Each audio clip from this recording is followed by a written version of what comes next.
It could ruin the game. Okay, you've had a long, hard year at work and you've decided the time is right to visit a travel agent to book that holiday of a lifetime.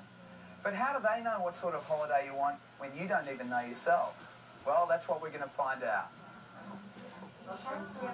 Leanne Tuckwell has been a travel agent for 6 years and works at the Flight Centre in Campbelltown in New South Wales.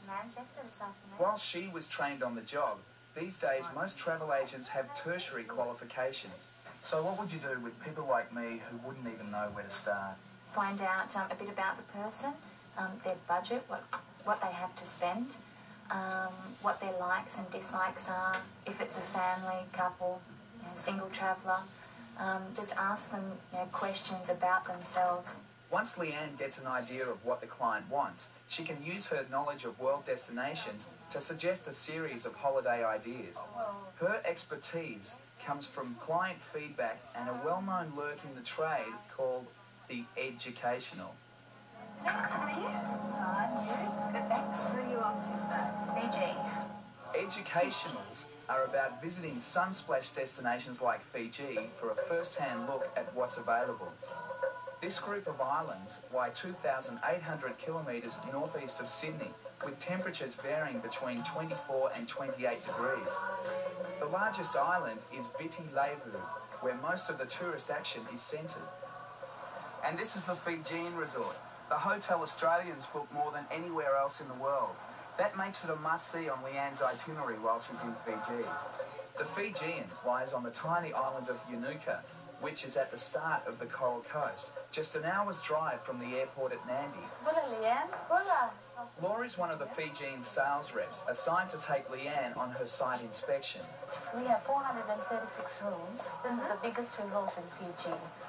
We have 6 categories. The standard rooms, they're the lowest category. Then we have superior, deluxe, mini suites. We also call them studios.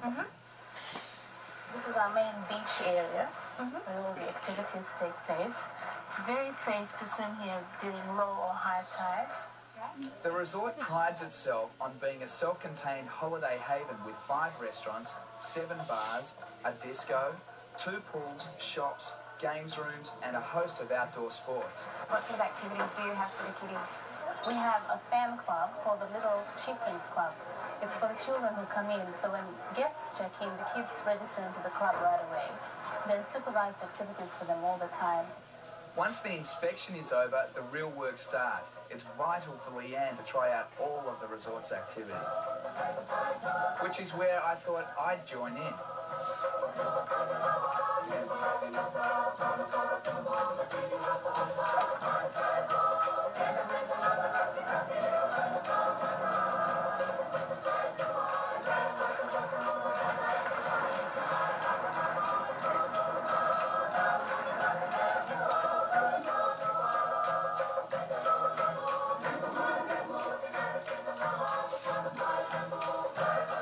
At the end of the day, the Fijian looks pretty good. But what's the professional's opinion? I think the resort is great. I'd recommend it more so to families than anyone else. They do have good facilities for honeymoon. They treat them like VIP guests. The only bad point, I think, is with the meals. It is generally a bit expensive. A good suggestion there would be to go to the local supermarket or the local restaurants in Singatoka, which are quite affordable meals. Right. While it's nice to know travel agents have done their homework, you have to know exactly what you want from your holiday before you go in to see them, because, let's face it, they're probably the most important 2 weeks of your year, and you don't want to waste a second. The